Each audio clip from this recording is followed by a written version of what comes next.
Ողջույն հարգելի հետևորդներ,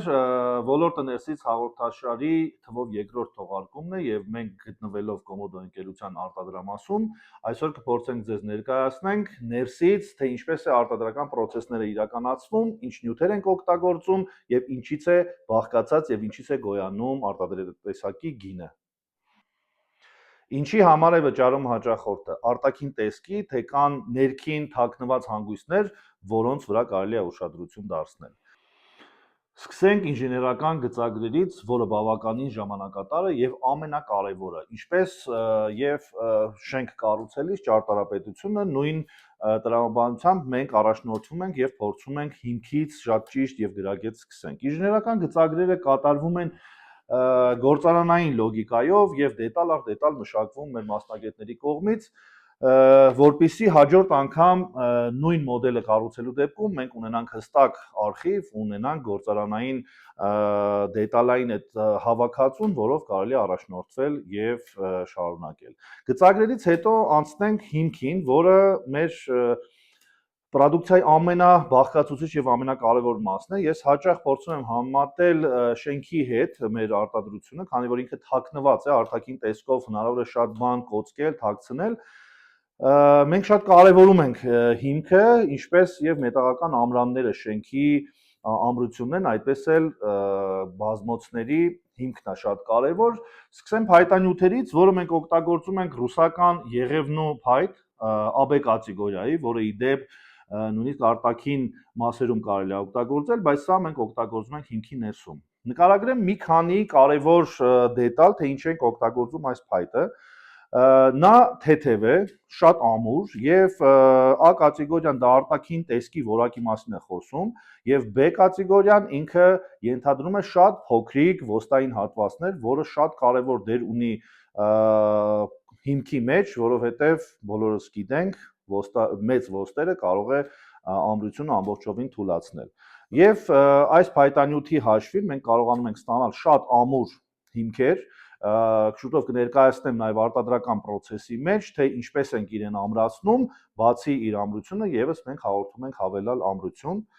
Օգտագործում ենք նրբատախտակ, էլի ռուսական արտադրության CC կատեգորիայի, մասնագետները, ովքեր կլսեն եւ կհետևեն մեզ,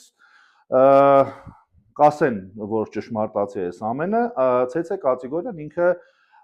հիմնական փափուկ կահույքի արտադրության մեջ օգտագործվող նրբատախտակներն են, օգտագործում ենք միայն 10 մմ-անոց, որպիսի քաշը չավելանա բազմոցի, բայց 10 մմ-ը ավելի քան բավական է ամուր հիմք ստանալու համար։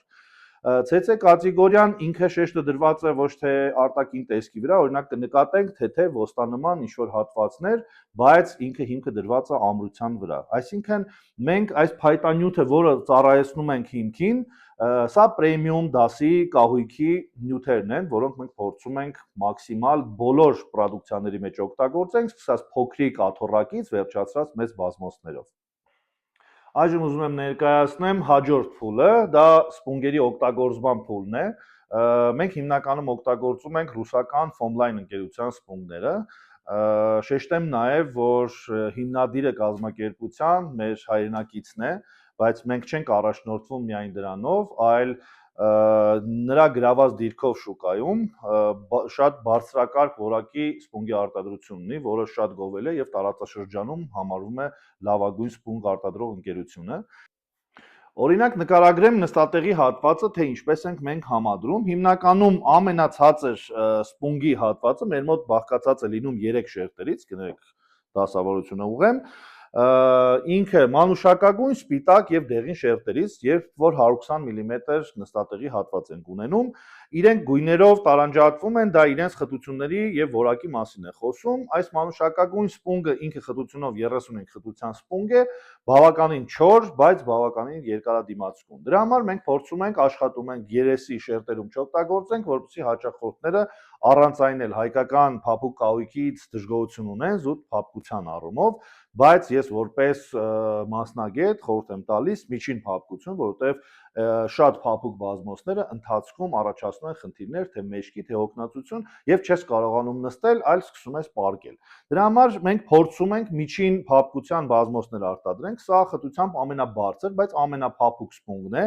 որը մենք դնում ենք մեջտեղի հատվածում, որովհետև երեսի հատվածում նա շուտ դեֆորմացիայի է ենթարկվում եւ երեսի հատվածում դնում ենք այս դեղին սպունգը, որը լատեքսային շատ ամուր հիմք ունի եւ շատ ճիշտ է նախատեսել երեսի շերտի համար։ Այնուհետև օգտագործում ենք սինցեպոն, հայերեն անվանումը ճիշտն ասած չգիտեմ, բայց նաև սրա մենք փորձում ենք իրեն դարձնել պրեմիում դասի կահույքի, քանի որ իր մշակման process-ները շատ տարբեր կարող են լինել, կարող ենք մենք մոտավորապես կես արժեքով ձեռք բերել ավելի քիչ մշակված, ավելի քիչ եփված, եթե ճիշտ եմ արտահայտվում, որը որ գրամաժով ավելի թեթև է ստացվում։ Մենք նույնիսկ այստեղ փորձում ենք էկոնոմիա չանել, որովհետև սա շատ կարևոր դեր ունի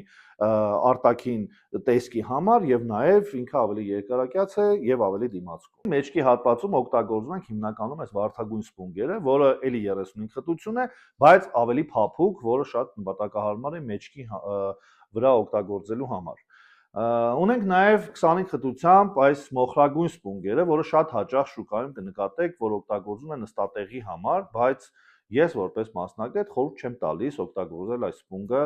նստատեղի համար, որովհետև եթե նույնիսկ վերցնեք ձեռքում ծանրության տարբերությունով կզգաք ինչքան թեթև եւ ոչ դիմացկուն սպունգ է։ Միայն այս սպունգի փոխարինման հետևանքով կարելի է մոտավորապես սպունգի մեջ կես անգամ արժեքը տարբերություն տալ։ Բայց մենք չենք խնայում, քանի որ մենք աշխատում ենք ոչ թե մեկ օրվա համար, այլ ուզում ենք ծառայեցնել մեր բազմոցը երկար տարիներ եւ հաճախորդի գոհունակությունը մեր համար ամենակարևոր արժեքն է եւ գրավականը։ Ներկայացնենք արդեն արտադրական process-ի մեջ, ինքը փայտանյութը, այդ փայտե ռեյկաները էմուլսիայով ենք ամրացնում, հետո նոր իրան տեղադրում ենք իր տեղում եւ կխնդրեմ ցույց տաք եւ ինքը սկոբաներով մետաղական ժամանակավոր ամրացնում ենք, հետո մետաղական պտուտակներով ամրացնում, որպեսզի ամրությունը կրկնակի եւ հիմնային լինի, որպեսզի ինքը շատ երկար ծառայի մեզ։ Այնուհետև այն երեսապատում ենք թելքամարաբթելային փայտե սալով, որը բոլորս գիտենք DVP անվանմամբ, որը մեզ հիմք է ծառայում հետագայում սպունգը սոսնձելու համար։ Վերջապես հասանք մեր ամենաբարդ եւ վերջնական փուլին։ Այդ վերջական փուլում է ավարտական process-ի ամբողջական տեսքը երևում եւ եթե մենք չունենայինք որակյալ եւ պրոֆեսիոնալ թիմ, որոնք ապահովում են վերջնական product-ի տեսքը, այս ամենը առայնքան ոչինչ կլիներ։ Փոքրիկ անդրադարձ կարի process-ին եւ մոդելավորման, երբ որ արդեն product-ը պատրաստ է լինում կարելու process-ին, մեր հմուտ վարպետները ամեն նոր պատվերի դեպքում առանձնահատուկ մոտեցում են ցուցաբերում, հատուկ ամեն մոդելին յուրահատուկ եւ կարողանում են իրականացնել տարբեր կտորներով, տարբեր մոդելներ, որը ամենաբարդ եւ ամենակարևոր process-ն է մեր համար։ Մենք չենք սահմանափակում հաճախորդներին կտորի ընտրության հարցում, առաջարկում ենք շուկայում գոյություն ունեցող բոլոր տարբեր տեսակի կտորները եւ նաեւ հիմա մենք ներմուծում ենք իսպանական եւ իտալական կտորներ, որոնք ունեն բազմաթիվ առավելություններ, ջրով լվացվող կտորներ, հրակայուն, անտիվանդալային, բոլոր տեսակի կտորները փորձում ենք ապահովենք, որպեսզի հաճախորդը ունենա լայն ընտրություն եւ կարողանա մեր կառուցած այդ մեր կարծիքով շատ որակյալ product-ը վերջնական տեսքի վրա նույնպես ունենա որակյալ տես եւ երկար ծառայի նրանց։ Մոդելավորման process-ը ամենաբարդն է, որովհետեւ կտորի ընտրության ժամանակ օրինակ միջազգային փորձը հաշվի առնելով շատ կազմակերպություններ առաջարկում են օրինակ բասկաթոռ, որը ունի նախատեսած մոտավորապես 4-5 տեսակի կտոր եւ դրանից ավել նրանք չեն առաջարկում ոչինչ, քանի որ դրանք փորձարկված կտորներ են եւ այդ կտորներով անհամեմատ ավելի լավ է ստացվում կարի process-ը։ Բայց մենք չենք սահմանափակում հաճախորդներին եւ որպեսզի դիզայնը չտուժվի, այսինքն մենք արտադրենք համապատասխան նրանց դիզայնին այդ մոդելները մենք առաջարկում ենք յուրաքանչյուր կտոր եւ փորձում ենք մաքսիմալ այդ կտորներով ստանալ, որը ամենաբարդ process-ն է իրականում, քանի որ մենք չգիտենք, չենք աշխատել օրինակ այդ կտորով եւ այդ կտորով պետք է մենք ստանանք նոր մոդել։ Բավական երկար process է տևում, բայց մեր համար կարևորը նա է, որ մենք կարողանանք ամբողջական փաթեթը լիարժեք ապահովենք եւ մեր դիզայներ գործընկերների առաջարկած ինտերիերում դրված մոդելները պատրաստենք հնարավորինս մոտ իրենց դիզայնին, որպեսզի մենք ոչ մի շեղում չունենանք։ Մոդելավորման process-ը ինքը իրականում սկսվում է մոդելկա հայերեն, չգիտեմ ինքը ոնց է անվանվում,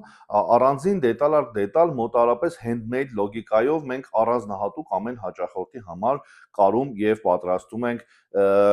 այդ մոդելը, որը որ դրված է օրինակ 3D ինչ-որ մոդել։ Մենք չենք ստանդարտացնում մեր մոդելները եւ ամեն մեկին յուրահատուկ ինդիվիդուալ մոտեցում ենք ցուցաբերում, որը եւ կարծում եմ մեր product-ի ամենակարևոր եւ ամենաթանկ հատվածն է։